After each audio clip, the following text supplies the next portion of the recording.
Сәлем. Қалайсыздар? Сіздерде барлығы жақсы ма? Менің сіздерге қуанышты жаңалығым бар. Біздің арнада 1000 тіркелуші. Ура! Сіздерге көп рахмет. Сіздерді танымасам да, сіздердің әрбіреулеріңізді жақсы көремін. Мен соңғы жылдар белсенді болған жоқпын, бірақ соған қарамастан сіздер өте белсенді болдыңыздар. Мені жылдың соңына дейін 5000 тіркелушіге жетуді мақсат етіп отырмын.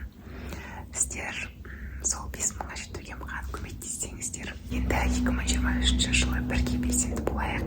Менен сіздерге күшті видеолар, ал сіздерден маған лайктар және көп пікірлер. Лайк пен пікірлердің көп болуы біздің көбірек адамдарға көрінуімізге көмектеседі. Сондықтан міндетті түрде лайк басып пікір қалдырсаңыздар өтініш.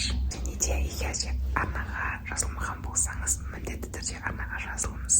Бұл өте маңызды, жарай ма? Ендеше біз бүгінгі видеоны бастайық. Яғни бүгін сіздерге уәде еткен видеоны түсіремін. Ол ұлдар есімі. Сіздер көптеген есімдер қалдырған екенсіздер. 60-ға жуық есім болды. Барлықтарыңызды ренжітпей, сіздердің жазған есімдеріңіздің ішінен бірнеше есімдер таңдап алдым. Егер де өзіңіздің қалдырған есіміңізді видеодан көрсеңіз, онда міндетті түрде тайм-кодты пікірге жазып кетіңіздер, ма? Окей ма? Ендеше мен бастаймын. Али.